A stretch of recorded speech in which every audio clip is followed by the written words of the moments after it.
पाशी गाव अंबरने येथे भगवान महाविष्णूच्या मंदिरामध्ये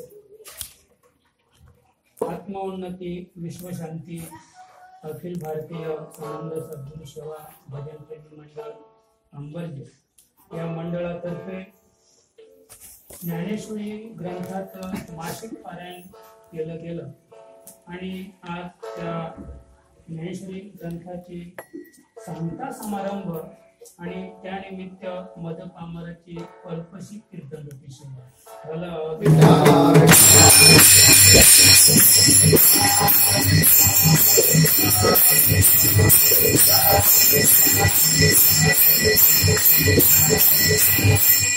आणि आपल्या सेवेसाठी घेतलेला अभंग ज्ञानियांचे राजे योग्यांचे सम्राट जगाची माऊली ज्ञानोबाराया यांचा 4 चरणांचा गीतेचं महत्व सांगणारा सुंदर असा अभंग आहे। प्रस्तुत अभंगातून माऊली अखिल जनतेला सांगते, भाव धरुनिया वाची ज्ञानेश्वरी, भाव धरुनिया वाची ज्ञानेश्वरी, कृपा करी हरी तयावरी। स्वमुखे आपण सांगेतो श्री विष्णू, स्वमुखे आपण सांगेतो श्री विष्णू। श्री गीता हा प्रश्न अर्जुनीसी, तेची ज्ञानेश्वरी वाचे वदता साचे, तेची ज्ञानेश्वरी वाचे वदता साचे। भय कलिकाळाचे नाही तया, स्वमुखे आपण सांगेतो श्री विष्णू, स्वमुखे आपण सांगेतो श्री विष्णू। श्री गीता प्रश्न अर्जुनीसी, एका जनार्दनी संशय सांडोनी, एका जनार्दनी संशय सांडोनी। दृढ धरी मणी ज्ञानेश्वरी, स्वमुखे आपण सांगेतो श्री विष्णू, स्वमुखे आपण सांगेतो श्री विष्णू। श्री गीता हा प्रश्न अर्जुनीसी, पांडुरंग करू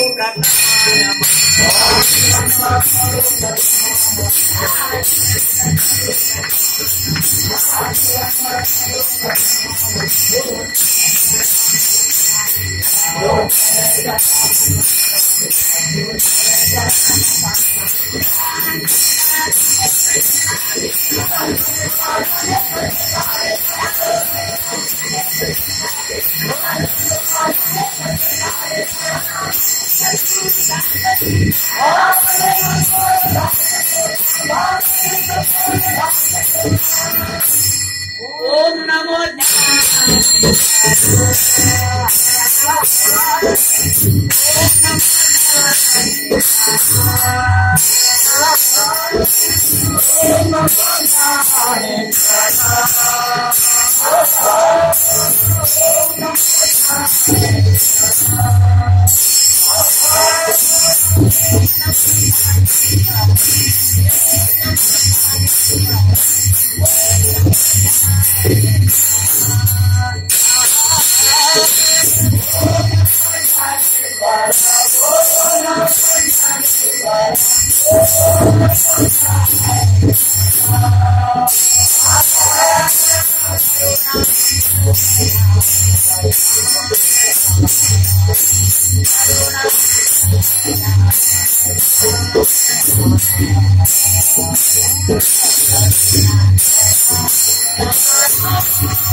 आणि आजच्या आपल्या या अल्पाशी कीर्तनाचे सेवेला आरंभ करूया.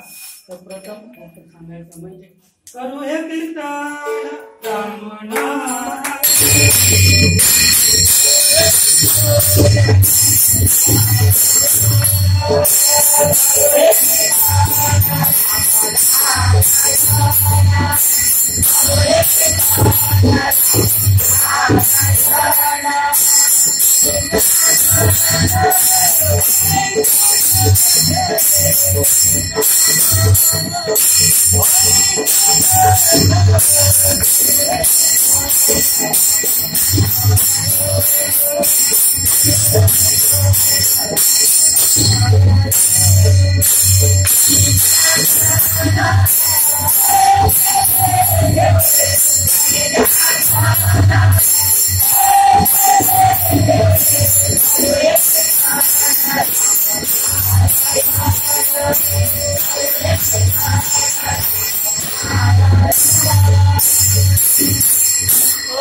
करू हे कीर्तन राम नारायण जनी जनार्दन ऐसे देखे. हा कलीचा महिमा आहे महाराज. आणि म्हणून संत महात्मे सांगतात 18 पराग जाती आणि भोजन करती एका पंक्ती. करू हे कीर्तन राम नारायण जनी जनार्दन ऐसे देखे. आणि मी नेहमी सांगत असतो की प्रत्येक मनुष्य प्राण्याने आहे मी हा कोण करावा विचार. म्हणे ज्ञानेश्वर निवृत्त महाराजांचे शिष्य माऊली ज्ञानोबराय सांगतात की मी कोण आहे याचा विचार करा. म्हणजे मी कोण आहे याचा विचार आपल्या ठिकाणी रुजला की जग कोण आहे. मला काय सांगायचंय मग जनी जनार्दन तुकोबांचं प्रमाणे महाराज जनी जनार्दन आणि संत बोलतील वचन. म्हणजे जनतेतील जनार्दन त्याची ओळख करण्यासाठी आधी आपण आपली ओळख केली पाहिजे. ओळखारे वस्तू सांगणारे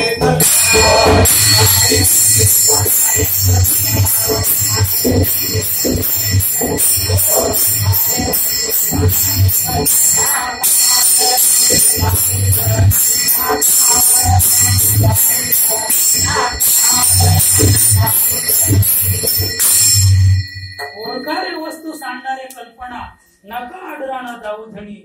जोपर्यंत आपल्या वस्तूची ओळख झाली नाही परत आमच्या शांतामध्ये ओळखी झाली आत बाहेर माहीत अनुभव बरं का. शांत माहीत की ओळखी झाली एकदा देवाची ओळख झाली की आत बाहेर रंगून गेली. तिला आत हरी बाहेर हरी हरीने घरी कोण गेले.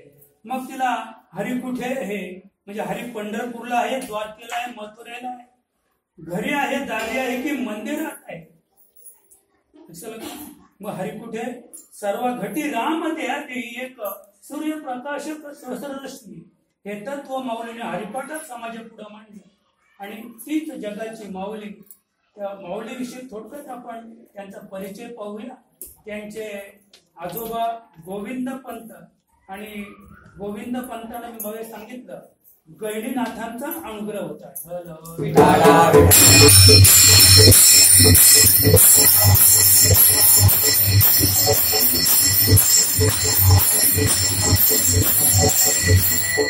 गोविंद पंत आणि मीराबाई त्यांच्या पत्नीचं नाव वयाची 50 उलटून गेली तरी पोटी सांगतानाही ही खंत त्यांना होती आणि त्या खंतीमुळं आणि ते कुठेतरी मार्ग शोधित होते. आणि मार्ग शोधता शोधता शोधता त्यांना गैनीनाथांची भेट झाली. आपले संकेत गैनीनाथांना कळले आणि गैनीनाथांनी त्यांच्या मस्तकावर हात ठेवला आणि तुमचे मनोरथ पूर्ण होते आशीर्वाद काय दिला, तुमचे मनोरथ पूर्ण होते म्हणून गैनीनाथांच्या प्रसादाने गोविंद पंत आणि मीराबाई यांना एक सुपुत्र जन्माला आला. यांच्या पोटी त्याचं नाव विठ्ठल. ते जन्मतच निरासक्त होते, जन्मातच ते वैराग्यशील होते आणि म्हणून थोडेसे मोठे झाल्याबरोबर ते लगेच तीर्थाटन म्हणजे तीर्थयात्रा करायला देवाचा शोध घ्यायला निघाले. आणि देवाचा शोध घेता घेता घेता घेता तीर्थयात्रा करता करता ते आळंदीला आले. आळंदीला आल्यानंतर त्या ठिकाणी त्यांच्या ज्या धर्मपत्नी रुक्मिणीबाई त्यांचे पिताश्री सिद्धोपंत बरं का, आणि ते त्या ठिकाणी गुरवचे काम करत होते म्हणजे पुजाऱ्याचे काम करत होते. थोडक्यात सांगतो सिद्धेश्वर मंदिरामध्ये. आणि विठ्ठलपंत त्या ठिकाणी यात्रा करत करत करत त्या ठिकाणी येऊन पोहोचले आणि सिद्धोपंतांनी ठरलं की हा आपल्या मुलीसाठी लायक वर आहे. कारण त्याचे जे तेज होतं त्याच्या चेहऱ्यावर जे तेज होतं की याने खरोखर देवाची ओळख याला झालेले हा देवाचेच दूत आहे असं त्याने ओळखलं. आणि म्हणून ते घरी गेले. घरी गेल्यानंतर आपल्या घरी आपल्या पत्नीला त्याने सांगितलं आणि सांगितल्यानंतर मग त्यांना आपल्या घरी बोलवले. महाराज जेवणासाठी बोलवले विठ्ठलपंतांना. आणि बोलवल्यानंतर मग त्याच रात्री सिद्धोपंतांना स्वप्न पडलं. पांडुरंग राया त्यांच्या स्वप्नात आले आणि सांगितलं की सिद्धोपंता उत्तम योग आहे, आपल्या मुलीसाठी उत्तम योग उत्तम वर आपल्या घरी चालून आलेला आहे. तेव्हा आपली मुलगी रुक्मिणी विठ्ठलपंतांना देऊ करा. सकाळी उठल्यानंतर त्याने आपलं मनोगत विठ्ठलपंतांना सांगितलं की महाराज मला रात्री असं स्वप्न पडलं. त्याने सांगितलं तुमच्या स्वप्नावर मी विश्वास करणार नाही. एकदा तुम्हाला सांगतो मधुकर बाबांना स्वप्न पडलं होतं. मधुकर बाबा की तुंगारेश्वरचे सदानंद महाराज त्यांनी माझं शिष्य व्हावं असं स्वप्न पडलं होतं. आणि त्याने ते कीर्तनात बोलून दाखवलं होतं की मला असं स्वप्न पडलेलं आहे. आणि आम्ही तेव्हा सापडलंच होतो महाराज, आम्ही असेच बसतो. तेव्हाही मधुकर बाबांनी माझ्याकडे विषय घेतला आहे म्हणजे शंकर मला असं स्वप्न पडलंय. मग त्याने मी सांगितलं बाबा जे स्वप्न तुम्हाला पडलं ते स्वप्न तुंगारेश्वरचे सदानंद महाराजांना पडायला पाहिजे होतं की तू आता तिथे सद्गुरू म्हणून मधुकर बाबा गंगेवर आहे, तू त्यांना शरण जा की सदानंद बाबा सकाळी उठल्या उठल्या तुमच्या दर्शनाला गंगेवर आले असते. आणि म्हणून यांना स्वप्न पडलं सिद्धोपंतांना, पण हे स्वप्न खरं कसं म्हणायचं नाही का. आणि म्हणून त्याने सांगितलं की महाराज तसं नाही, जे स्वप्न तुम्हाला पडलं जर ईश्वर संकेत असतील, ईश्वर संकेताला फार महत्व आहे. शब्द कसे विठ्ठलपंतांचा ईश्वर संकेत असतील तर ते स्वप्न मला सुद्धा पडायला पाहिजे. आणि त्याने ठेवून घेतलं महाराज आजही थांबा, आजचा दिवस थांबा. आणि त्याच रात्री पहाटे पहाटे विठ्ठलपंतांना स्वप्न पडलं हे विठ्ठलपंता उत्तम योग आहे, उत्तम सौरिक आहे, सिद्धोपंतांची मुलगी आपल्या लायक आहे आणि तुम्ही तिचा अंगीकार करा.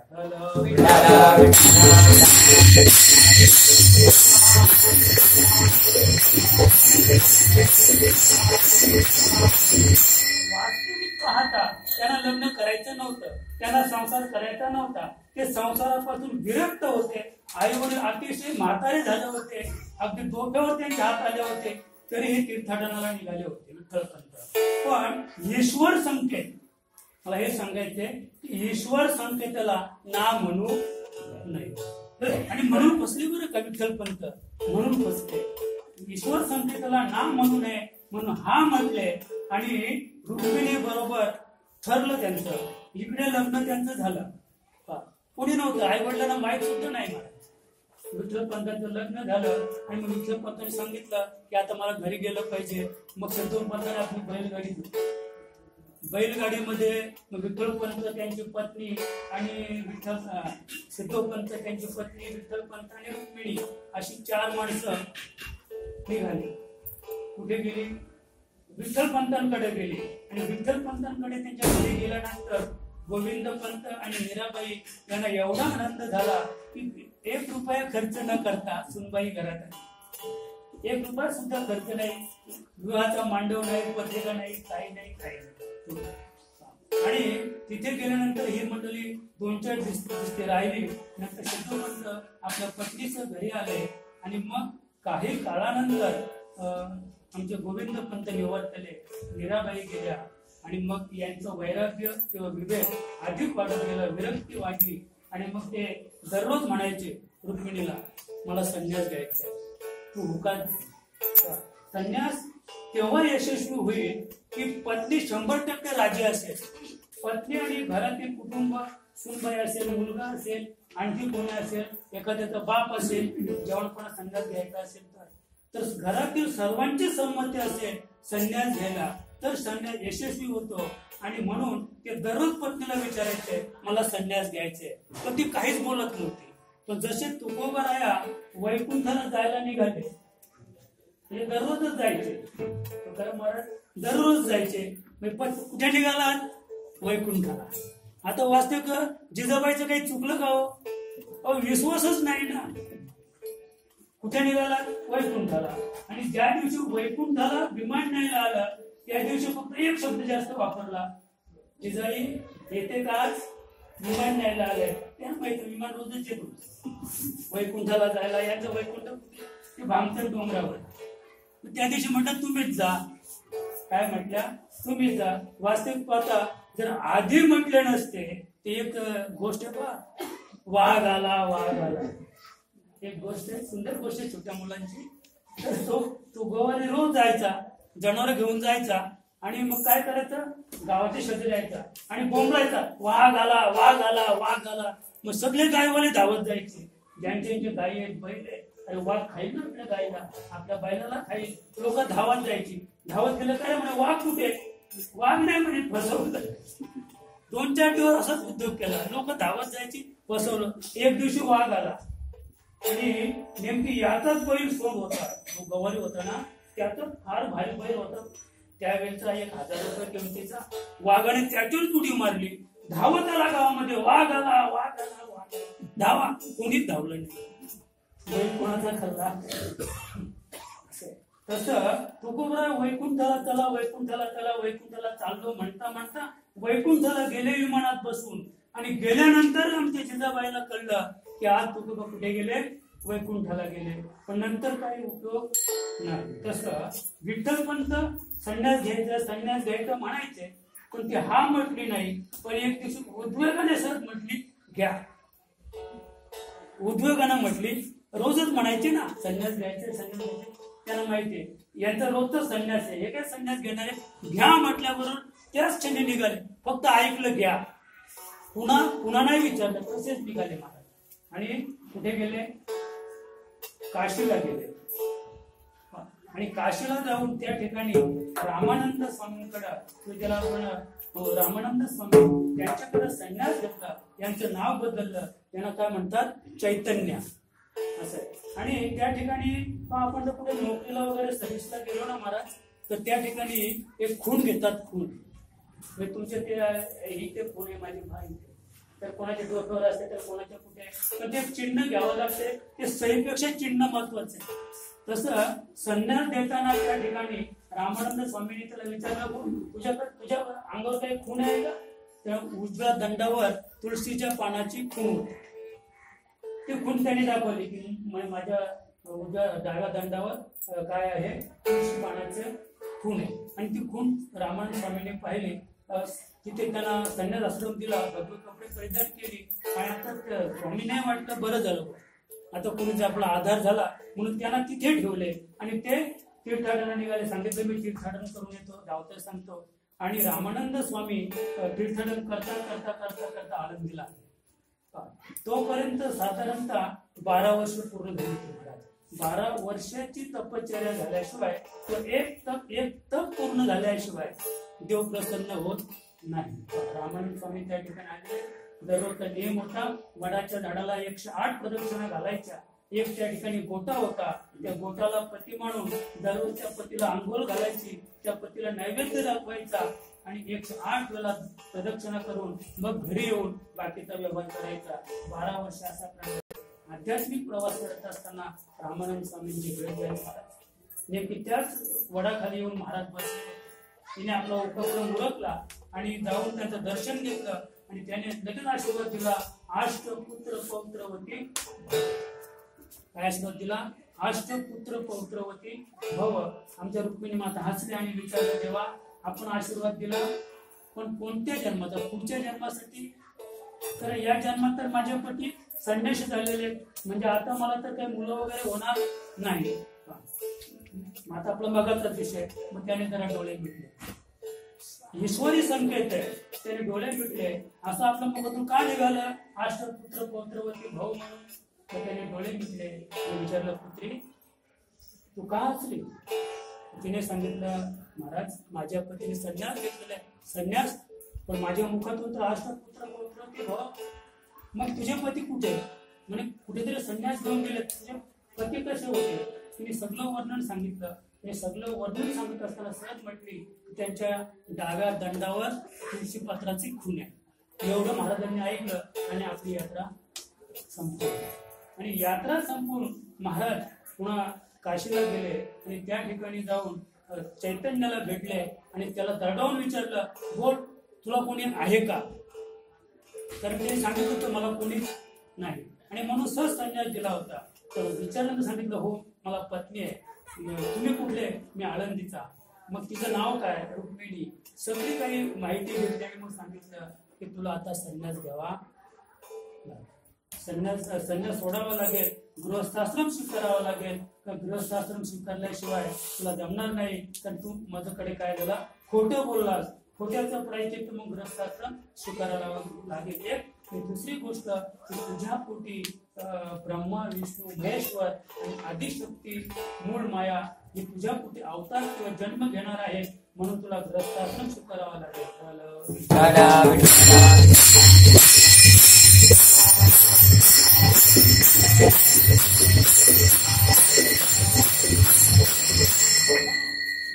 लगेच ते माघारी आले, गृहस्थाश्रम स्वीकारलं आणि गृहस्थाश्रम स्वीकारल्यानंतर त्या ठिकाणी त्यांना धावता आपण पाहूया. समाजाने वालीस टाकले. समाजाने वालीस टाकल्यानंतर विठ्ठलपंतांनी अतिशय खंत होती आणि खंत निर्माण झाल्यामुळं ते एकदा समाजाकडे गेले आणि त्यांना विचारलं की माझं काही चुकलेलं नाहीये, कारण मी जो संन्यास सोडून गृहस्थाश्रम स्वीकारला ते कशामुळे स्वीकारला की जी गुरुचं जे हुकूम आहे, गुरुचा जो शब्द आहे तो गुरुचा शब्द पाळायचा. ते गुरुने सांगितलं की गृहस्थाश्रम स्वीकार म्हणून स्वीकारलेला आहे. हे मी माझ्या मताने केलेलं नाही. पण तो समाज त्यावेळेचा जो कर्मठ समाज होता, ब्राह्मण समाज, त्याने त्यांचं ऐकलं नाही आणि त्यांना सांगितलं तुम्हाला देहांत प्रायचित्त घ्यावं लागेल. आणि मग पुढे त्यांनी देहांत प्रायचित्त घेतलेलं. रुक्मिणी आणि विठ्ठलपंतांनी देहांत प्रायचित्त घेतल्यानंतर ही 4 भावंड पोरती झाली आणि पोरती भावंड मग पुढे त्यांनाही आपली मुंज झाली पाहिजे. आपली मुंज झाली पाहिजे. निवृत्तीनाथ महाराज म्हणायचे, माऊलीने सांगितलं बरं का आपली मुंज झाली पाहिजे. पण निवृत्तीनाथ म्हटले, अरे मुंज कसली? आम्ही स्वप्न कसलं शुद्धीपत्र? आपणाला शुद्धीपत्राची गरज काय? आपण शुद्धच आहोत. पण माऊली सांगते, सोपान असं नाही. हे आपल्याला जगासाठी करायचे, हे समाजाला दाखवायचे, समाजासाठी आंघोळ करायचे, समाजासाठी टिळा लावायचे, समाजासाठी हरिपाठ करायचे, समाजासाठी देवाची पूजा करायचे. अन्यथा आपण कशा आहोत? आपण शुद्धच आहोत तरी सुद्धा आपण आपल्या समाजाकडून शुद्धी पद्धत ठेवलं पाहिजे. आणि म्हणून मी 4 भावंड आळंदीकरांकडे गेले आणि आळंदीकरांकडे गेल्यानंतर त्या ठिकाणी त्याने माऊलीला अतिशय त्रास दिला. ज्याला विसोबा म्हणतात, त्याने एवढा त्रास दिला की कुठल्याला खापर सुद्धा त्याला दिलं नाही. मांडे भाजायचं इच्छा झाली होती म्हणून आणि असे त्याला खापर मिळवलं नाही, प्यायला पाणी मिळवलं नाही, आळंदीत राहून दिलं नाही. तुम्ही संन्यासाची मुलं चालती व्हा म्हणून आळंदीतून त्यांना हाकलून दिली. पण एक पर्याय सांगितला, तर जर तुम्ही पैठणला गेला आणि पैठणच्या सभेत ब्रह्मसभेमध्ये जर तुम्हाला न्याय मिळाला तर आम्ही आपल्या समाजात तुम्हाला सामावून घेऊ. थोडं बरं वाटलं त्या आपण प्रयत्न करूया. आणि म्हणून 4ही भावंड पैठणला गेले. पैठणला गेल्यानंतर त्या ठिकाणी अक्षरशः त्याचं दिंडवडं काढलं गेलं, लहान लहान बाळं. पण त्या ठिकाणी जेव्हा माऊली ज्ञानावर बोलायला लागली त्यावेळेला त्यांचा अधिक उद्रेक झाला. आणि उद्रेक झाल्यानंतर तो धर्मपीठ जे होतं ते उठून उभं राहिलं आणि म्हणे, मला काही कळतंय का? लहान लहान पोरं ज्ञानाच्या गोष्टी सांगतात. त्या छोटी मुक्ताई सांगते ज्ञानाला वय नाही. त्यावेळेला मुक्ताई सांगते की धर्मपीठाचा अवमान करून मुक्ताई सांगते ज्ञानाला वय नाहीये. आणखी पुढे त्यांची अतिशय फजिती करायची. म्हणून त्या ठिकाणी एकाने विचारलं, काय रे नाव तुझं? ज्ञानाच्या गोष्टी करतो, नाव काय तुझं? म्हणजे माझं नाव ज्ञान्या. आणि तिथून एक रेडा चालला होता, त्याचं नाव ज्ञान्या. त्याचं नाव ज्ञान्या नव्हतं, त्याचं नाव होतं ज्ञान्या. लक्षात का? पण म्हणजे तुझं नाव ज्ञान्या आणि त्याचं पण नाव ज्ञान्याच आहे. लक्षात का?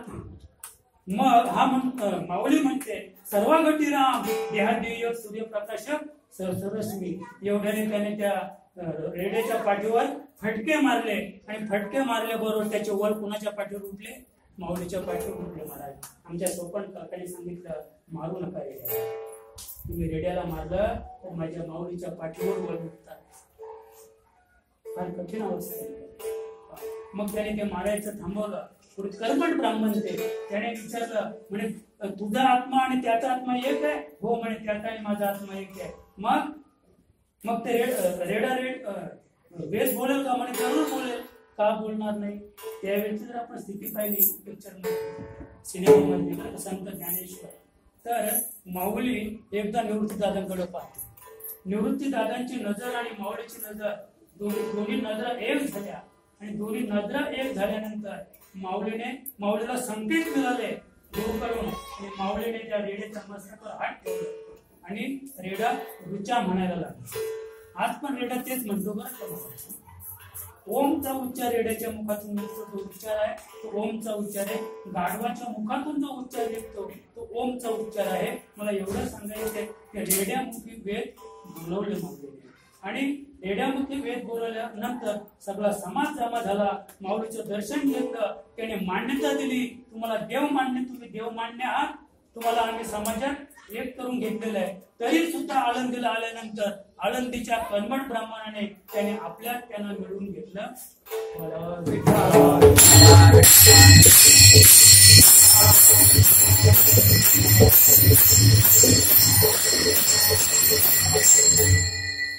अतिशय अपेक्षा संत करून आणि समाजाचे एकंदरीत समाजापासून अलिप्त राहून आणि माऊलीने आपल्या जीवनामध्ये निवृत्ती महाराजांच्या अनुग्रहाने जो परमार्थ केला त्या परमार्थाचं फलित म्हणजे त्याने आपल्या जीवनामध्ये वयाच्या 16व्या वर्षी ज्ञानेश्वरी नावाचा महान ग्रंथ आणि प्रबंध समाजापुढे ठेवला. अशी माऊली अभंगाच्या पहिल्या चरणात.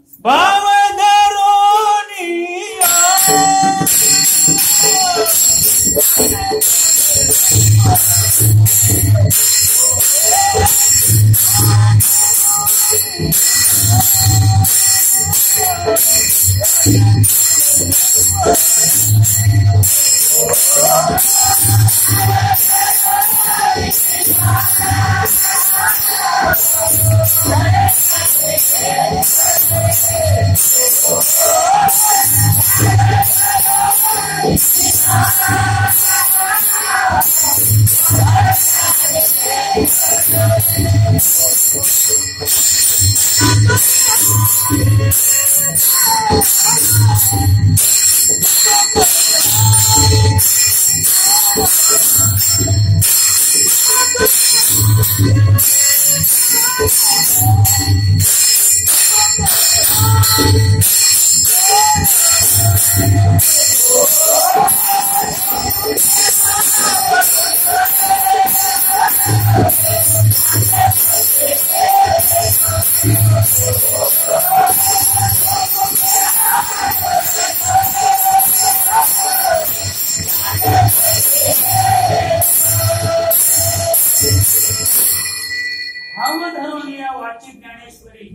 कृपांकरे हरी तयावरी.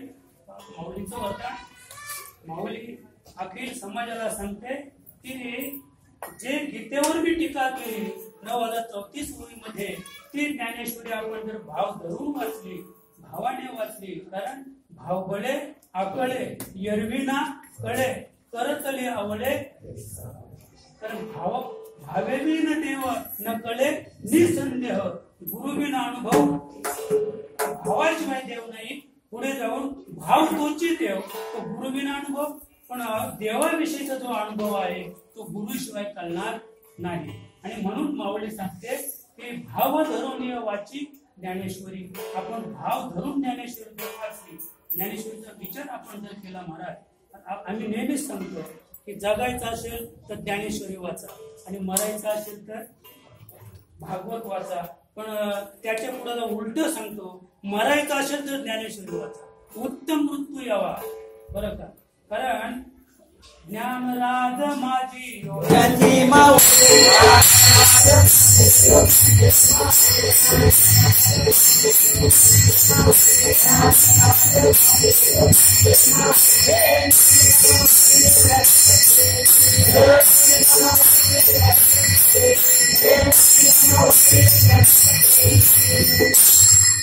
नामदेव महाराज सांगतात, ज्ञानराज माझी योग्यांची माऊली त्याने निगमवल्ली प्रकट केली. निगम म्हणजे काय? काय सांगायचंय? आगम म्हणजे येणं, निगम म्हणजे जाणं. निगमवल्ली प्रकट केली म्हणजे नामदेव रायांच्या उक्तीप्रमाणे माऊली ज्ञानोबरायाने ज्ञानेश्वरीच्या रूपाने आपल्याला उत्तम मृत्यू कसा यावा किंवा आपल्याला या मायारूपी संसारातून सुटण्याचा जो मार्ग आहे तो उत्तम मार्ग माऊली ज्ञानोबरायाने गीतेमध्ये मांडलेला आहे. म्हणून तेने निगमवल्ली प्रगट. म्हणजे आपल्याला बाहेर कसं जायचं, सुटायचं कसं, त्याच्यासाठी ज्ञानेश्वरीचं अध्ययन करायचं. आणि तो ते कसं करायचंय? भाव धरून. कारण भावेन देव कलया नरेंद्रम धनेन कांता कपटेन शत्रू सत्येन मित्रम कृपयाच पित्रम कृपयाच पुत्रम आणि ज्ञानेन मोक्षम. म्हणजे भावेनी देव म्हणजे भाव असेल तर देव प्राप्त करता येईल. भावेनी देव कलयाचं कला असेल तर राजा प्राप्त करून घेता येईल. धन असेल तर धनेन कांता, उत्तम धन जवळ असेल तर पत्नी तुम्हाला मान देईल. ज्याच्याकडे धन नाही त्याची पुत्र्यासारखी अवस्था आहे. त्याला पत्नी कधीच विचारणार, कधीच चांगली बोलणार. पत्नी म्हणजे शत्रू. पत्नी पतीशी गोड बोलते, ती पतीशी गोड नाही बोलत. ती कुणाशी गोड आहे? ती धनाशी गोड आहे. तिला पैसा पाहिजे, साडी पाहिजे, दागिने, हे सगळं काही शृंगार असेल तर पत्नी पतीशी गोड बोलते. हे माझं मत. धनेन कांता कपटेन शत्रू जिंकायचा असेल तर कपटाने जिंकला पाहिजे. आणि म्हणून महाभारतामध्ये भगवंताने धर्मराजाला सांगितलं, अरे शत्रू जिंकायचंय, शत्रू जिंकायचंय. धर्मा सगळंच खरं चालणार नाही. म्हणून रात्र कुंजरो केलं आणि लगेच त्याने द्रोणाचार्याने काय केलं? आपला जो प्राण आहे तो उत्क्रमण केला. या ध्याची संगती सोडली. कशामुळं? आश्वस्थामा मेला. म्हणजे हे भगवंताला माहित होतं की द्रोणाचार्याचं स्वतःच्या मुलावर एवढं प्रेम आहे की मुलगा मेला हे तो सहनच करणार नाही. आणि म्हणून देवाने भीमाला सांगितलं की आश्वस्थामा नावाचा जो हत्ती आहे तो तू मार. म्हणजे देवाच्या विनंतीवरून भीमाने आश्वस्थामा नावाच्या हत्तीला मारलं. आणि मग धर्माच्या कानात सांगितलं, धर्मा आता फक्त तू बोल की आश्वस्थामा मेला. पण म्हणे देवा मी अद्याप म्हणजे प्रत्यक्ष म्हणजे अनुभूती घेतली, नेमका कोण मेला म्हणजे मी पाहिल्याशिवाय सांगणार नाही. पण देवाने सांगितलं असं युद्ध करायचं आपल्याला. आणि द्रोणाचार्य जर मारला गेला नाही तर आपला युद्ध सफल यशस्वी होणार नाहीये. मग देव काय करू म्हणे? तू फक्त काय कर, आठवा नर आठवा बोलला. काय मोठ्यात बोलला हो, आश्वस्थामा मेला नर. हळूच बोलला आठवा कुंजरा. त्याला आवाजच आला नाही म्हणा. कुणाला? द्रोणाचार्याला पुढचा आवाजच आला नाही. कुंजरा म्हणजे हत्ती मेला की माणूस मेला हे तो म्हणाला, पण त्याचा आवाज न आल्यामुळे त्याने लगेच आपलं धनुष्यबाण खाली ठेवलं. सेनापती पद त्यांच्याकडे होतं, ते रथातून खाली उतरले, लगेच कपडा टाकला, कपड्यावर सिद्धासन टाकलं आणि लगेच आपलं प्राण मूर्धी स्थानातून बाहेर काढून दिलं. मला एवढं सांगायचं म्हणजे एवढं प्रेम त्यांचं कुणावर होतं, मुलावर असं. तेव्हा आपल्याला गीतेचं तत्व पाहिजे आणि गीतेचं तत्व पाहण्यासाठी कपटीने शत्रू, जसा कपटाने द्रोणाचार्य मारला गेला, कपट्याने कर्ण मारला गेला, कारण कर्णाने म्हणजे चोरून विद्या संपादन केली आणि म्हणून त्याला शाप होता द्रोणाचार्यांचा. तर ऐन युद्धाच्या वेळी तुला तुझं शौर्य साथ देणार नाही, म्हणून ज्या वेळेला त्याला कर्णधार पद प्राप्त झालं आणि ऐन युद्धाच्या वेळी म्हणजे विजय प्राप्त करायच्या वेळी त्याच्या रथाचं चाक जमिनीत केलं आणि त्याने अर्जुनाला आवाज दिला, अर्जुना थांब, माझ्या रथाचा चाक खाली गेलेला आहे. म्हणून कर्ण खाली उतरला आणि धनुष्यबाण खाली ठेवून रथाचा चाक बाहेर काढत असताना भगवंताने अर्जुनाला सांगितलं, अर्जुना हीच संधी आहे आणि हीच वेळ आहे. पण त्याने सांगितलं, देवा आपण धर्मयुद्ध करतो, हे धर्मयुद्ध चालू आहे देवा, त्याच्या हातात शस्त्र नाहीये, तो रथाचा चाक बाहेर काढून राहिलेले आहे. म्हणे अरे आणि ती शिवाय तुला यश येणार नाहीये. त्याचा धर्म जेव्हा द्रौपदीची भरसभेत विटंबना झाली त्यावेळेला कर्णाचा धर्म कुठे गेला का अर्जुना, उचल धनुष्याला तीर लाव आणि उडव, आणि त्याच क्षणी त्याचं शिर उडव कर्णाचं. मला काय सांगायचं, कपटेन शत्रू सत्येन मित्र, मित्र आहे, मित्राबरोबर खरे बोले तरी फुकासाठी जोडे हरी. मित्र तेव्हा जोडता येईल की आपण नेहमी त्याच्याशी खरं बोललो पाहिजे. आपण मित्राशी कपट्याने वागलो, खोटं बोलायला लागलो तर मित्र लवकरच आपल्यापासून दूर झाल्याशिवाय नाही. आणि कृपयाचं पुत्र शेवटचा जो फार श्रेष्ठ आहे की तुम्ही मुलावर कृपा करणं म्हणजे काय माहित आहे का, कृपा करणं म्हणजे मुलगा जसं मागल त्याचा हट्ट पुरवणं. मुलावर कृपा करायची म्हणजे गुरु शिष्यावर कृपा करतो अशी ही कृपा नाहीये. मुलावर कृपा करायची म्हणजे बाल हट्ट पुरवणं, मुलगा जसं मागेल तसं करायचं. तो मेला तरी दारू पिऊन चालेल, तो बोलला ना दोन बाटल्यांचे पैसे दे, लगेच 2 बाटल्यांचे पैसे मुलाला दिले पाहिजे कृपयाच्या. मग मुलगा बापाला चांगला म्हटल्याशिवाय राहणार नाही, कृपयाचे पुत्र लक्षात का. पण पुढे ज्ञानेन मोक्षम वशमानय मुक्ती, आणि ज्ञान प्राप्त नसेल, आपण अंतिम ध्येयापर्यंत पोहोचलो नसेल तर आपल्याला मोक्ष मिळणार नाही, असं सुभाषितकारांचं मत आहे.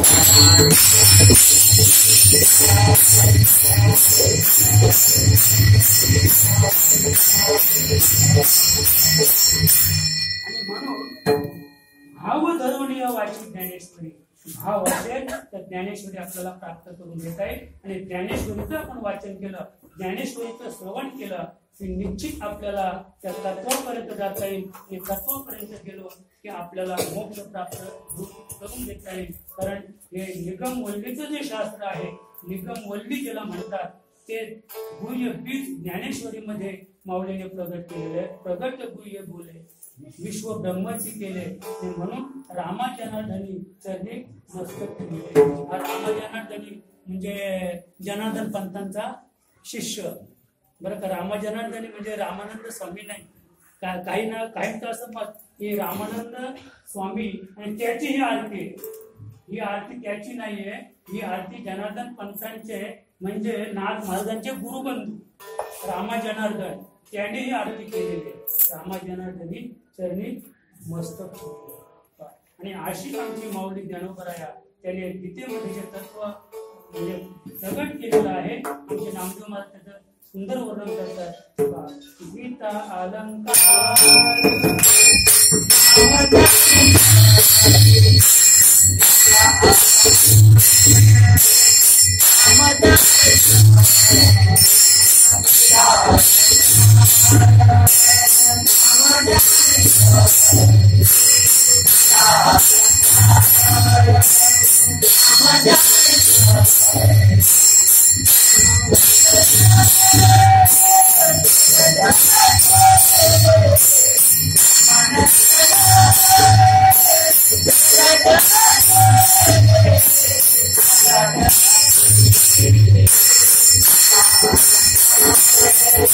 अलंकार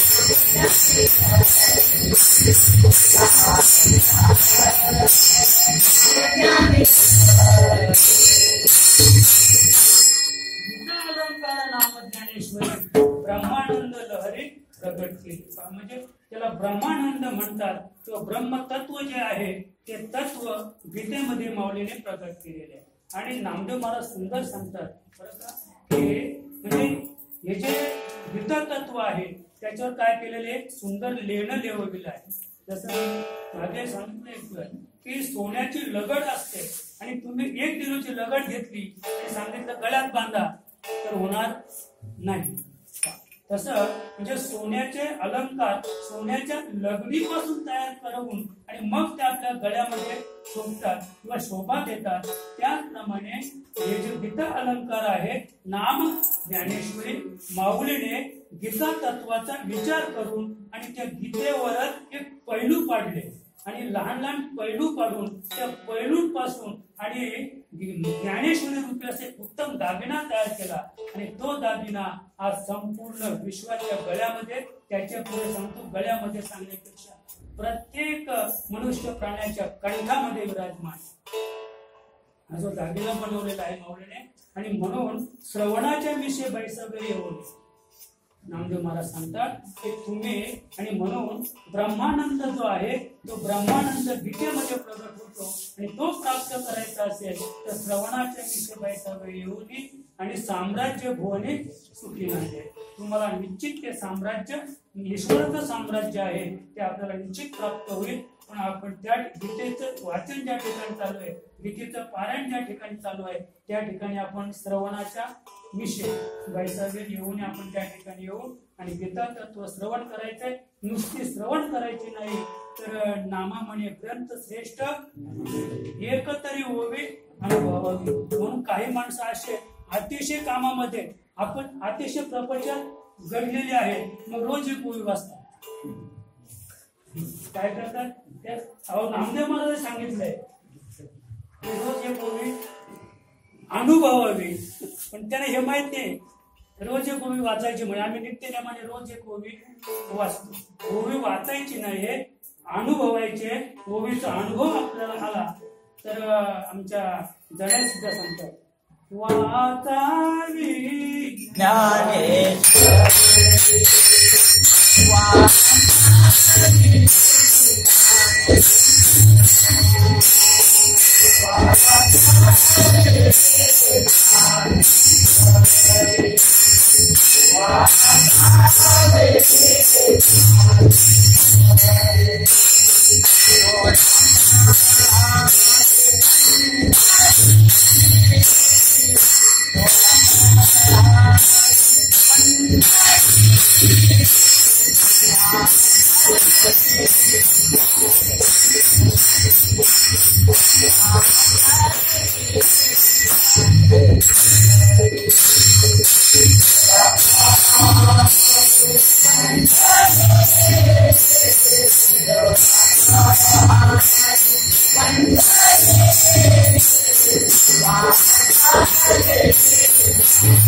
आमच्या जनाबाई सांगतात वाचली ज्ञानेश्वरी डोळा पाहावी परतरी. आपण मनुष्य म्हणून जन्माला आल्यानंतर प्रत्येक जीवानं ज्ञानेश्वरीचं पारायण केलं पाहिजे. त्याच्या पुढे सांगतो ज्ञानेश्वरी म्हणजे ईश्वरी ज्ञान. ज्ञान ईश्वरी ईश्वरी म्हणजे धनाबाई सांगते की ईश्वरी जे ज्ञान आहे ते वाचा. ते वाचा वाचा म्हणजे डोळ्याने अक्षर वाचायची नाही. ईश्वरी जे ज्ञान आहे ते वाचा म्हणजे त्याचा पाठ करा. ईश्वरी ज्ञानाचा पाठ करा आणि डोळ्याने पंढरी पहा. आता डोळ्याने पंढरी पाहायचे महाराज नाही का. आत्मा विठ्ठल देही पंढरी आत्मा विठ्ठल नांदतो केवळ पांडुरंग. म्हणजे देह हीच पंढरी आहे. त्या पंढरीत नांदतो जो आत्मा तो विठ्ठल आहे. नांदतो केवळ पांडुरंग.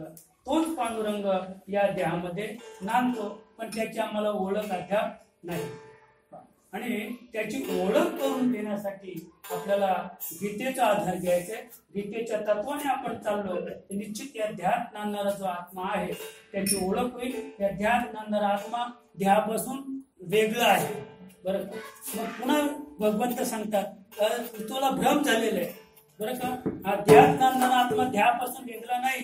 मी आणि तो एक रूपच आहे. मी आणि तो कसा आहे एक रूपच आहे. पुन्हा इकडे एक रूप सांगितलं की आभेदोनी भेद राखेला अंगी, म्हणजे आभेदोनी भेद राखेला अंगी याचा अर्थ असा आहे की पुन्हा देहापासून आत्मा वेगळा आहे. देहापासून जर आत्मा वेगळा नसता तर आपल्याला ते सुख भोगता येणार नाही. कारण ते सुख जे आहे ते आता कर्म इंद्रिय आणि ज्ञानेंद्रिय स्थूल आणि सूक्ष्म देह. तर मी नेहमी सांगतो की सूक्ष्म देह जो आहे तो निराधार आहे. त्याला वासनामय देह म्हणतात.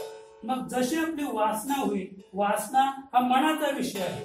मनाने ठरवला आंबा खायचा, मनाने ठरवला आंबा खायचा आणि काल त्याने येताना पाहिला सुद्धा होता. शेतावरून येताना पाहिला होता की सुंदर आंबा पिकलेला आहे. तो काल पाहिला होता आणि आज मनानं ठरवलं आंबा खायचा. तर मन म्हणजे वासना, वासना म्हणजे लिंग देह. खाता येईल का आंबा? नाही खाता येणार. आमचे कबीराचा दोहर आहे, मन जाय तो जाने दो मगर शरीर मत जाने दो. म्हणजे ते एकदा बाजारात गेले होते महाराज कबीर सुद्धा. आमचं तर सोडून द्या, कबीर बाजारात गेले होते. एक सुंदर स्त्री त्यांनी डोळ्यात पाहिली. त्या स्त्रीकडेच पाहत राहिले. काय सुंदर, काय सुंदर, काय सुंदर आहे. घरी आले, रात्रभर झोप लागली नाही. रात्रीचे 12 वाजून गेले. ती स्त्री त्याच्या डोळ्यासमोर उभी राहिली. आता काय करायचं, तळमळ झाली नुसती. पण ते कबीर होते, हे विसरायचं. ते कबीर होते. ते लगेच उठले आणि मला सांगितलं मन जाय तो जाने दो, शरीर मत जाने दो. मला सांगितलं जा तू. मग ते मन जायचं, त्या घरापर्यंत जायचं. त्या मनाला माहित होतं, ते त्या बाईचं घरही माहित होतं. त्या घरापर्यंत दारापर्यंत जायचं यायचं, जायचं दार पण ठोकायचं पण आवाज होत नव्हता. मला काय सांगायचं, ते मन जाऊन त्या दरवाजाला हात लायचे. दरवाजावर ते मन हात लायचे पण दरवाजाचा आवाज होत नव्हता.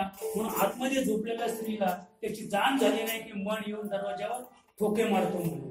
शेवटी ठोके मारून मारून थकला आणि पुन्हा येऊन झोपला. पाठे पाठे झोप लागली कबीराला. बाबा पण सुंदर सांगायचे मनाचं उदाहरण. ते माकड लक्षात होतं, म्हणजे खाली जा वर ये, खाली जा वर ये. आणि शेवटी ते थकलं.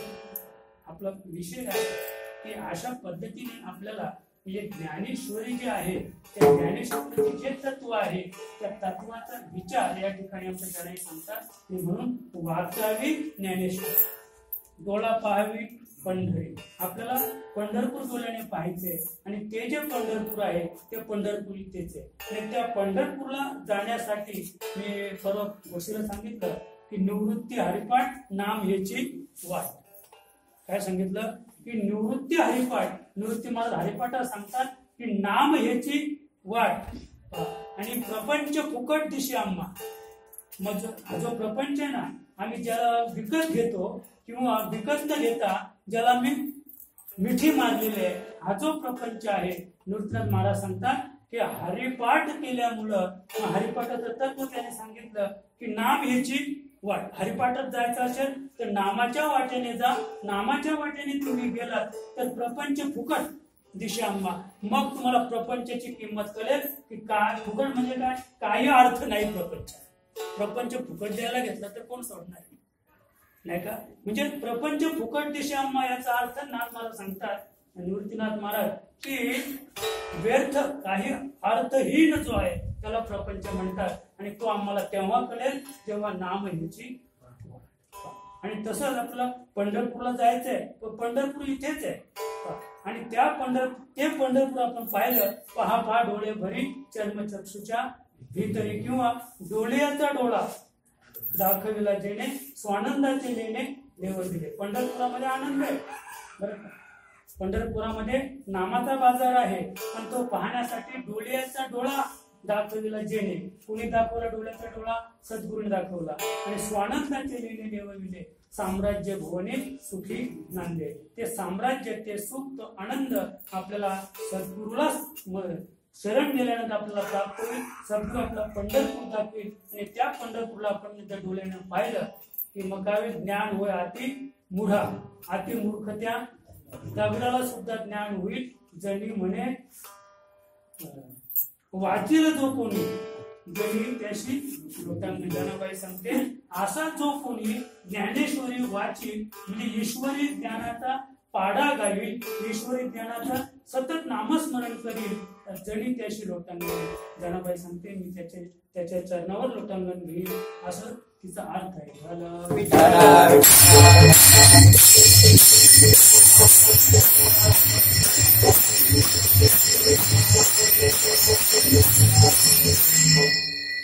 भाव धरून या वाची ज्ञानेश्वरी कृपा करे हरी दयावरी. आपण त्या ज्ञानेश्वरी वाचली, त्याचं वाचन केलं तर आपल्यावर भगवंत कृपा केल्याशिवाय राहणार नाही. जशी कृपा भगवंताने कोणावर केली, अर्जुनावर केली. अर्जुनाला मोह झाला, आपला मनापेशी झाला की त्रिकांडात्मक गीता आहे. त्या त्रिकांडात्मक गीतेमध्ये अर्जुनाने कर्माचा त्याग करायचं ठरवलं की कर्म करायचंच नाही, म्हणजे युद्ध करायचं नाही. आणि कर्माचा त्याग करायचं ठरवल्यानंतर त्याला पुन्हा कर्म प्रवृत्त करण्यासाठी भगवंताने गीतेचा आधार घेऊन आणि अर्जुनाला काय केलेले, कर्म प्रवृत्त केलेले असं. आणि म्हणून अर्जुनाला कर्म प्रवृत्त करून आणि पुन्हा अर्जुनाला हातामध्ये धनुष्य घ्यायला लावलेले, पण गीतेचा अद्याप तो प्रसंग आलेला नाही. बरं का, आता पुढे घेणार आहे तो धनुष्य, पुढे लढणार आहे, तो भाग आपल्याला पुढे पाहिजे. आपल्याला फक्त पुढे आपण गीतेपर्यंतच आहोत, गीतेमध्ये तो भाग आलेला नाही. गीतेत फक्त अर्जुनाला आप्त स्वकीयांविषयी त्याच्या पुढे जवळजवळ सांगतो पंचकर्मेंद्रिय, पंच ज्ञानेंद्रिय आणि मन या अकरांविषयी जो मोह निर्माण झाला, तो मोह घालवण्यासाठी भगवंताला अवतार घ्यावा लागला. आणि तो अवतार घेऊन आणि मग भगवंताने अर्जुनाचं मेस करून हे जगाचं पारणं फेडलं, संपूर्ण विश्वाचा मोह घालवण्यासाठी अर्जुनाला निमित्त करून भगवंताने गीता ही कुरुक्षेत्र अर्जुनाला ऐन वेळी सांगितली. अभंगाच्या दुसऱ्या स्वमुखे आपण सांगे तो श्री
नाथ महाराज सांगतात स्वमुखे आपण सांगतो श्री विष्णू श्री गीता हा प्रश्न अर्जुनेशी.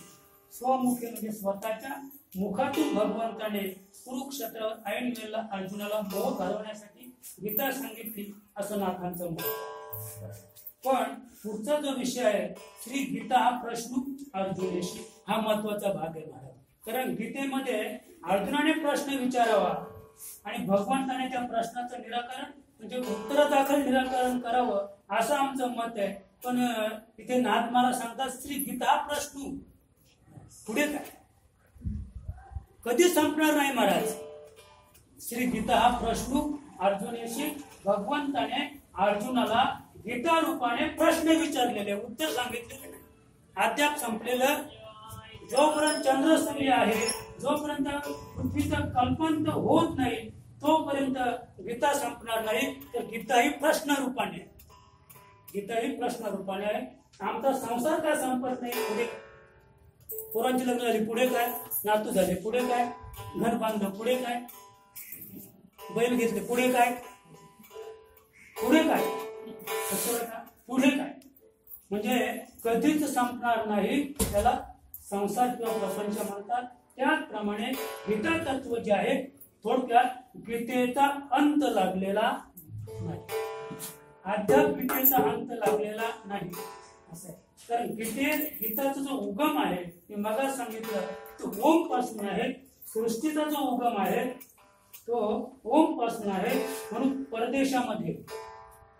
परदेशामध्ये अमेरिकेत नासा नावाच्या संस्थेने आणि या पृथ्वीच्या पोटामध्ये 65 किलोमीटर खड्डा मारला. 65 किलोमीटर. तर त्याचा बाहेर आवाज होऊ नये, स्फोट होऊ.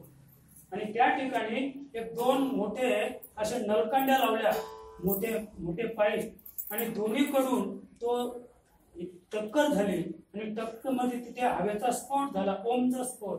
आणि तो स्फोट अयशस्वी झाला. म्हणजे त्यांना त्या ओम पासून सृष्टीची निर्मिती करायची. जर तिथे तो ओमचा स्फोट यशस्वी झाला असता तर आता सध्या अमेरिकेमध्ये विवाह पद्धत बंद झाली असती.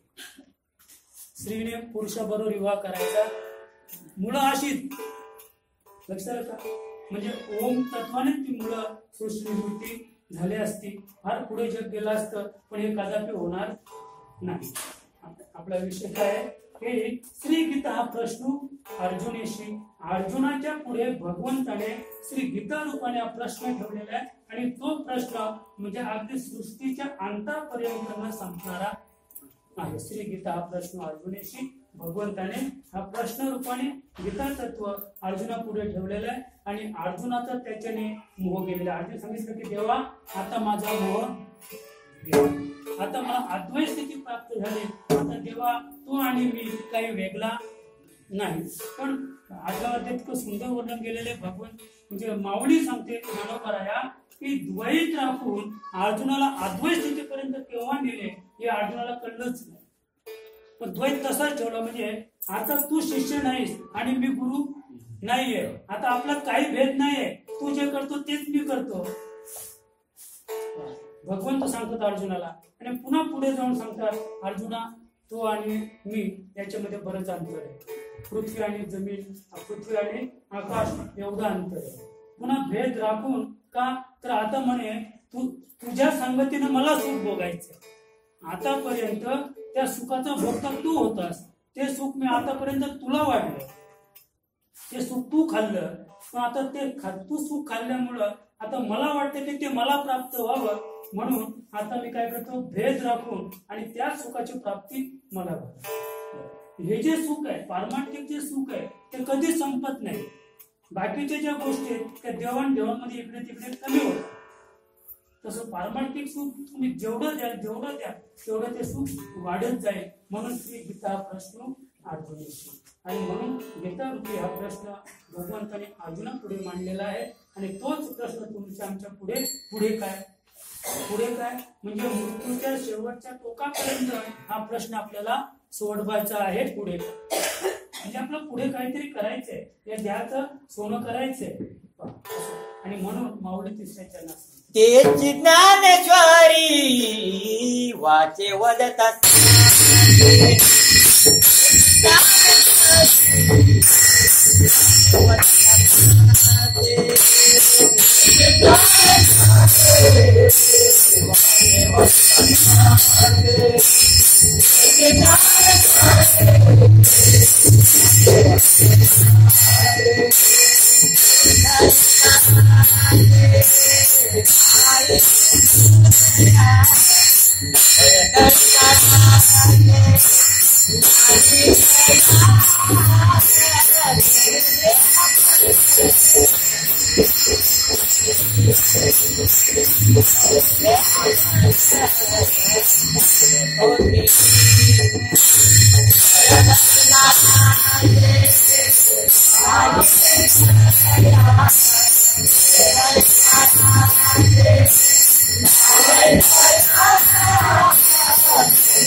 एकनाथ महाराज सांगतात स्वमुखाने भगवंताने जी गीता अर्जुनाला सांगितली त्याची ज्ञानेश्वर, तेच ईश्वरी ज्ञान, त्याची ज्ञानेश्वरी वाचे वदता साचे. तेच ज्ञान आपण आपल्या मुखानं त्याचा उच्चार केला तर कलिकाळ सुद्धा त्याच्या ठिकाणी वास करणार नाही किंवा कलिकाळ त्या ठिकाणी त्याचं काय होईल पाहिजे.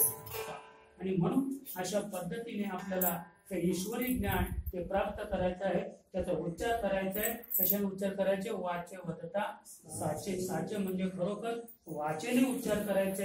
आता वाचेचा विचार आपण जर केला तर या ठिकाणी वैखरी वाचेने नाही, वैखरी, मध्यमा, पश्चंती आणि परा. जेव्हा आपण परा वाचेने तिचा उच्चार करू त्याच्या पुढे आपण जर गेलो तर परेच्या पलीकडे जायचं. एकदा सांगितलं होतं की स्पीकरची व्यवस्था आहे ना, ती पूर्वीची व्यवस्था वेगळी होती. ते कसं एक पेटी असायची, त्याच्यामध्ये ते गोल्ड रिंग असायची आणि तिला एक अशी पिन लावलेली असायची. ती रिंग फिरायची, जशी ती पिन फिरेल तशी गाणी लागायची.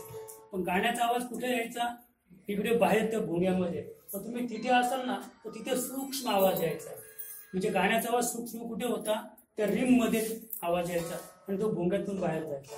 तसं आपली जी परावाणी आहे तर तो शब्द जो आहे तो बेंबीच्या ठिकाणी उमटतो आणि मग तिथून वायरे, तिथून जशा इथं खाली मशीन आहे आणि वायर भोंगा कुठे वर त्याला वायर तुटलेले, वायर तुटली नसेल तर भोंग्यातून आवाज पास होणार नाही. तसा ही परा इथे आहे, इथून वायर जोडलेलं आहे, ते भोंगे इथे आहे. वैखरी म्हणजे भोंगा आहे, त्याला ती वायर जोडलेली आहे. त्या भोंग्यातून तो आवाज बाहेर प्रगट होतो आणि त्याचाच आम्हाला आवाज. बाकीची जी विचार संस्था जी आहे परेची ती आम्हाला कळत नाही. पण नाथ महाराज सांगतात वाचे वदता साचे. त्याचा जो म्हणजे जे प्रगट बोले विश्व ब्रह्माची केले, रामाजनाने चरणी मस्तक ठेवले. म्हणजे प्रगट जे आहे ते कुठे आहे? इथे आहे. पण इथून ते वर आल्याशिवाय आपल्याला दिसत नाही. एक बाबा सुंदर उदाहरण सांगतो आणि आपण कार्य संपून घेऊया. कारण मंडळाला उपवास आहे, पुढे फराळ होईल आणि फराळानंतर आपल्याला प्रार्थना आणि प्रार्थना हरिपाठ करायची. बाबा नेहमी सांगायचे एका बाईची नथ विहिरीत पडली, एका मिनिटात 1000ची नथ होती. फार आनंद त्या बाईला झाला होता. आनंद भरत ती पाण्याला गेली आणि पाणी भरत असताना तिच्या ती नाकातील नथ विहिरीत पडली. विहिरीत पडल्यानंतर नथ होती 1000 रुपयाची. तिने अनेकांना विनंती केली आणि मग एक बुडी मारणार आहे आदिवासी त्या ठिकाणी आला, त्याने बुडी मारली, त्याला ती नथ सापडली. तिने सांगितलं नथ सापडली तर 10 रुपये देईल. किती रुपये देईल? 10 रुपये. त्याला नथ सापडली, पाण्याच्या बुडीत हातामध्ये नथ आली, त्याला आनंद झाला. 10 रुपयाचा वा, नथ सापडली. पण तो तिथे बोलू शकला का? आनंद कुठे झाला होता? जेव्हा नथीला हाताचा स्पर्श झाला तेव्हा त्याला 10 रुपयाचा आणि नथ सापडली असा आनंद झाला होता.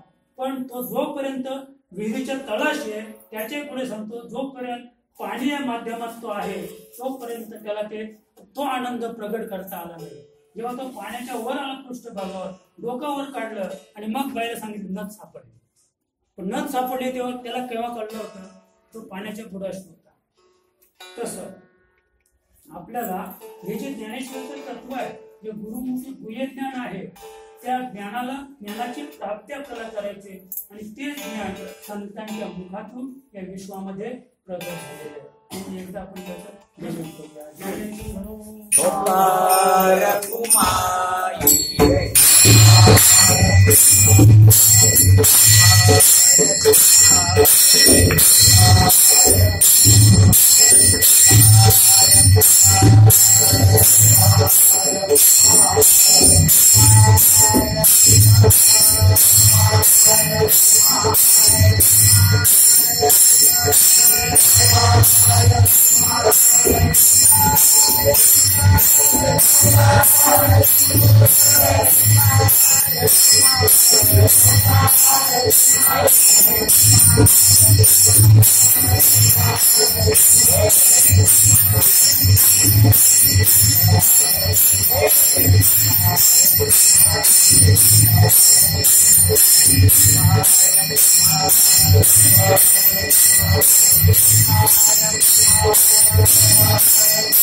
एक जनार्दनी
संशय संशय सांडवली दृढ धरी म्हणी ज्ञानेश्वरी महात्माला शेवटच्या चौथ्या चरणात सांगतात संशय सांडवणे आणि गीतेत भगवंत माऊली ज्ञानोबा सांगतात संशयवनी घोर आणि पाप नाही घोर विनाशाची वागून राहिली असेल.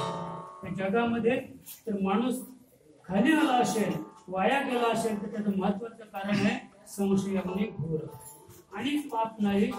सगळ्यात तर संशय हा घोर आहे.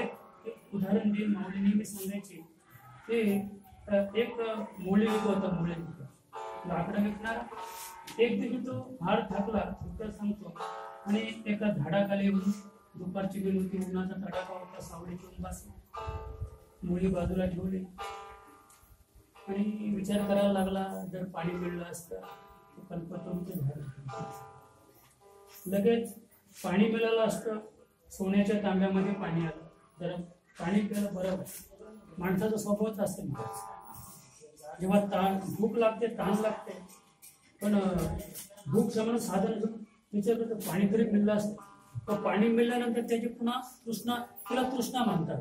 पाणी प्यायला पाणी पिऊन भागवत होती तहान तृष्णा कधीच क्षमत नाही. तृष्णा तिला म्हणतात. पाणी पिल्यानंतर जेवायला मिळालं असतं जेवायला मिळाल्यानंतर जरा आराम केला असता म्हणजे तिला म्हणतात तृष्णा म्हणजे सतत वाढत जाणे. या ठिकाणी आणि ते सोन्याच्या तांब्यामध्ये पाणी मिळालं लगेच जेवायला मिळालं असतं तर तृष्णा वाढली. लगेच तांबे ताटात जेवण आलं जेवला सुद्धा पाणी पिला लगेच पुन्हा तिथे जर गादी असतं तर जर आराम केला असता तर गादी आली पहुडला रिकामा नाही आणि रिकाम टेकडे माणसाचा उद्योग आहे. लगेच तो उताना पडला आणि विचार करतो तिथे काही भूत तर नसेल ना बरं तेवढ्या विचारात थांबला असता तर भूत आला असता तो त्याला पाहून गेला असता. भूतभीत तर नसेल ना पण सगळ्यात मोठा संशय बळावला खाणार तर नाही ना. लगेच त्या ठिकाणी भूत आलं आणि त्याला संशय होईल म्हणून माऊली महात्माला सांगतात की हे तत्व जे आहे मी नेहमी सांगते हे जे तत्व आहे ईश्वरी तत्व जे आहे ईश्वरी ज्ञान जे आहे ते निराधार आहे. सत्य ज्ञानानंत लग्नाचं प्राबल्य ज्याला आकाशाचं पांघरून आहे महाराज इतकं ते ज्ञान गगनावरून जुने परमाणूने ज्याचे सांगितलेले विश्व चले त्याला आधार नाहीये निराधार जे तत्व आहे, निराधार जे ईश्वरी ज्ञान आहे, त्या ज्ञानाला गगनाचं प्रावरण आहे. आणि असं जे ज्ञान आहे त्या ज्ञानाविषयी आपण किंचित जरी शंका घेतली, संशय घेतला, तरी ते ज्ञान आपल्याला फलश्रुत होणार नाही. म्हणून नाथ महाराज सांगतात, एका जनार्दनी संशय सांगणे दृढ धरी म्हणी ज्ञानेश्वरी. ज्ञानेश्वरी तुम्ही आपल्या दृढ धरा, विश्वास तरी स्वामी सत्ता सकल भोगिता महेशाची. ज्ञानेश्वर माऊली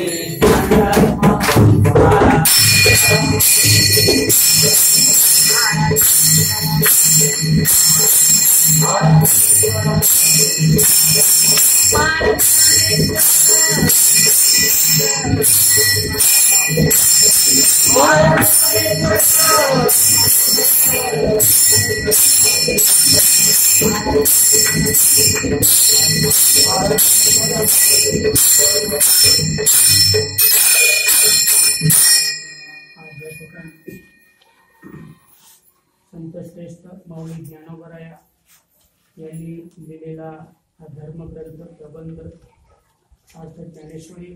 या ज्ञानेश्वरी ग्रंथाच्या या ठिकाणी महिनाभर श्रावण महिन्यानिमित्त पारायण केलं गेलं आणि त्याची सांगतेनिमित्त तुम्ही आम्ही आपण सर्व मंडळी या ठिकाणी जमलेलो आहोत. आणि त्यानिमित्त या ठिकाणी सांगता झाली मधुकामराचं अल्प या ठिकाणी उभं केलं. आणि त्याचप्रमाणे आता या ठिकाणी पुढे आरती होईल. आरतीनंतर फराळाचा कार्यक्रम होईल.